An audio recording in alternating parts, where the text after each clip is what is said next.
भारत अक्सर रंगीन त्योहारों, सालों और सस्ती रिक्शा से जुड़ा है। ये केवल पर्यटकों के लिए एक छवि है। शायद आप नहीं जानते होंगे कि कर्नाटक में आज भी एक चौंकाने वाली प्रथा है। इसमें पुजारी मंदिर की ऊंची मीनार से बच्चे को फेंकता है। नीचे लोग उसे एक फैले कपड़े में पकड़ते हैं। भारतीयों का मानना है कि इससे बच्चे को सुरक्षा और सौभाग्य मिलता है। प्रशासन समय समय पर यह अनुष्ठान प्रतिबंधित करता है, पर गांवों में ये आज भी गुप्त रूप से होता है। स्थानीय लोग कसम खाते हैं कि कोई घायल नहीं होता। हालांकि यह एक प्राचीन जोखिम भरा खेल लगता है। पुलिस बेबस है। भारत में महासागर के बीच एक उत्तरी सेंटिनेल द्वीप है। ये बाकी दुनिया से बंद है। वहाँ एक छोटा कबीला रहता है। वे अजनबियों को सदियों से तीरों और भालों से दूर रखते हैं। भारतीय कानून उन्हें 5 किलोमीटर के करीब आने से रोकते हैं। इससे जान जाने और उनकी व्यवस्था भंग होने का खतरा है। साल 2018 में एक मिशनरी ने वहां उतरने की कोशिश की थी। उसे किनारे पर ही मार दिया गया। सेंटिनेली लोहे से अनजान है। वे आदिम डोंगी पर तैरते हैं। सुनामी के बाद भी उन्होंने संपर्क नहीं किया। ये 21वीं सदी है, पर आधुनिक भारत के पास पाषाण युग के लोग रहते हैं। वे उपहार नहीं लेते, मदद भी ठुकराते हैं। उनके लिए सबसे अच्छी सुरक्षा संपर्क से दूर रहना है। उच्च हिमालय में एक छोटा रोपकुंड झील है। गर्मियों में ये सैकड़ों मानव कंकालों को उजागर करती है। लंबे समय तक लोग बहस करते रहे कि ये कौन लोग थे, लेकिन जेनेटिक विश्लेषणों ने कई अलग अलग समूह दिखाए। ये विभिन्न सदियों में मारे गए थे। कई खोपड़ियों पर गोल धब्बे या चोट के निशान हैं। शायद 9वीं सदी में विशाल ओलों ने उन्हें मार डाला। ओले अचानक तीर्थयात्रियों के एक समूह पर गिरे। बाद में औपनिवेशिक काल के यात्रियों ने हड्डियां जोड़ी। रोपकुंड को कंकालों की झील कहते हैं। स्वच्छ पानी, बर्फ और किनारे पर दर्जनों खोपड़ियां हैं। ये एक दुर्लभ और भयानक दृश्य है। साफ दिन में हड्डियां पानी के आर पार दिखती हैं और झील से एक प्राचीन आतंक निकलता है। भारतीय आपराधिक कानून में वैवाहिक बलात्कार पर कोई सीधा कानून नहीं है। अगर पत्नी 18 से ऊपर है तो पति को यौन उत्पीड़न के लिए दंडित नहीं किया जा सकता। ये औपनिवेशिक युग की विरासत है। मानवाधिकार कार्यकर्ता और डॉक्टर इसकी आलोचना करते हैं। अदालतें और बहसें वर्षों से चल रही हैं, पर कोई हल नहीं। रूढ़िवादी मानते हैं ये परिवारों को नष्ट करेगा। लाखों महिलाएं असुरक्षित रहती हैं। पुलिस अक्सर बेबस दिखती है। स्वयं को सबसे बड़ा लोकतंत्र कहने वाले देश में ये अजीब है। वकील सुधार और पीड़ितों के लिए सुरक्षा चाहते हैं, पर परंपराएं अभी भी भारी हैं। भारतीय ज्योतिष शादी को एक अजीबोगरीब नाटक में बदल सकता है। यदि दुल्हन की कुंडली खतरनाक है तो उसे पहले प्रतीकात्मक रूप से एक पेड़ या बकरे से ब्याहा जाता है। इससे श्राप हटता है, फिर दूल्हे के साथ सामान्य समारोह होता है। विपरीत अजीब बातें भी होती हैं। यदि बच्चे का पहला दांत गलत तरीके से निकला तो उसे बुरे प्रेतों को छलने के लिए एक पिल्ले से ब्याहा जा सकता है। ये प्रथाएं दुर्लभ और विवादास्पद हैं, पर ग्रामीण इलाकों में आज भी संगीतकारों के साथ एक जुलूस लड़की को बरगद से ब्याह देता है। फिर सब मिलकर आरी से पहले पति को टुकड़ों में काट देते हैं। अक्सर ऐसी शादियां बड़ों की शांति के लिए होती हैं। युवा इन्हें खेल और मजेदार रीति रिवाज मानते हैं। कुछ भारतीय मानते हैं कि गाय का मूत्र लगभग सभी बीमारियों का इलाज करता है। दिल्ली में मूत्र पार्टी में सैकड़ों लोगों ने ताजा मूत्र पिया। उन्होंने पत्रकारों को बताया वे इससे दवाएं बदलते हैं और गोबर से चिकित्सीय स्नान भी करते हैं। डॉक्टर और वैज्ञानिक फायदे का प्रमाण नहीं पाते, वे संक्रमणों से चेतावनी देते हैं। पर मानने वालों को फर्क नहीं पड़ता। उनके लिए गाय पवित्रता और सौभाग्य का स्रोत है। इसलिए सुबह कुछ इलाकों में महिलाएं पीले अमृत का लोटा लिए दिखती हैं। वे गंध से मुंह बिचकाती हैं, पर असर पर विश्वास रखती हैं। बाजारों में मूत्र की बोतलें बिकती हैं। खबरों में भक्तों और डॉक्टरों में बहस होती है।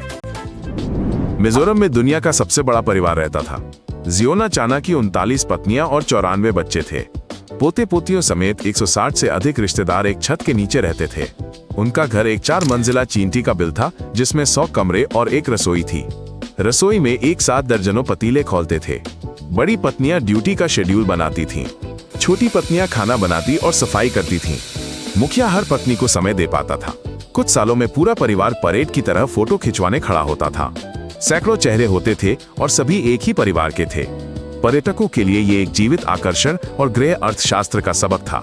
एक बड़ा परिवार किसी भी समस्या को आसानी से हल कर सकता है। भारत के उत्तर पूर्व में जतिंगा गांव है। यहाँ धुंधली रातों में पक्षी मानो पागल हो जाते हैं। सैकड़ों पक्षी रोशनी की ओर उड़ते हेंदीवारों से टकराकर जमीन पर गिर जाते हैं। ये घटना एक सदी से हो रही है, पर सटीक कारण अज्ञात है। कोहरा हुआ और भूभाग उनका कंपास बिगाड़ देते हैं। कुछ ग्रामीण डरकर गांव छोड़ गए। अन्य गिरे पक्षियों को किस्मत का तोहफा मानकर इकट्ठा करने लगे। अब यहाँ वैज्ञानिक और पर्यटक आते हैं। पक्षियों की ये रहस्यमयी बारिश बताती है प्रकृति कभी कभी अजीब रीसेट करती है।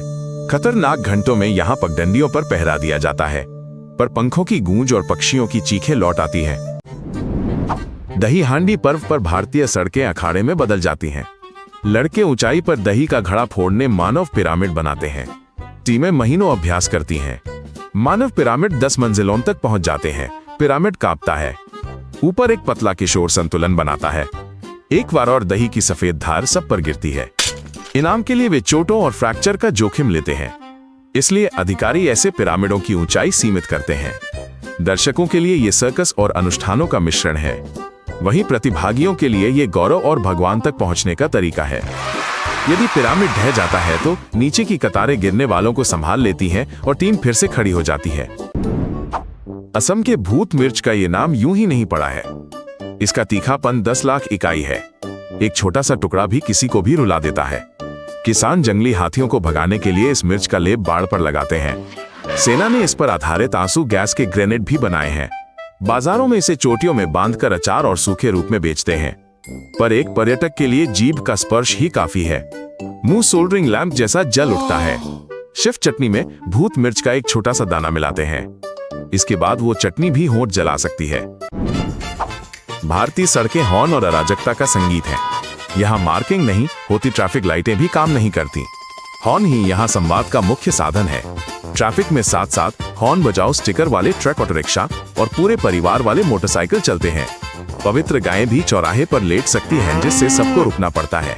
सड़क पार करना किसी जीवन रक्षा खेल जैसा लगता है, पर यह व्यवस्था किसी तरह काम करती है। गाड़ियां धीमी चलती हैं, आखिरी सेंटीमीटर पर ब्रेक लगते हैं। ड्राइवर जैसे तैसे रास्ता बनाते हैं। पर्यटक हैरान होते हैं, पर स्थानीय लोग कंधे उचकाते हैं। हम ऐसे ही रहते हैं। पैदल यात्री अचानक हरकत नहीं करते। ड्राइवर एक दूसरे की चाल का अंदाजा लगाते हैं, चमत्कारिक ढंग से टकराव से बचते हैं। भारत फिल्म से भी सस्ता अंतरिक्ष मिशन के लिए प्रसिद्ध हुआ। 2014 में मंगलयान ने मंगल की कक्षा में प्रवेश किया। इस परियोजना पर केवल $7.4 करोड़ खर्च हुए। ये हॉलीवुड फिल्म ग्रेविटी के बजट से भी कम था। इंजीनियरों ने हर चीज पर बचत की। उन्होंने साधारण पुर्जे खरीदे, वजन और ऊर्जा को ध्यान से मापा, सटीक बैलिस्टिक और कम वेतन पर निर्भर रहे।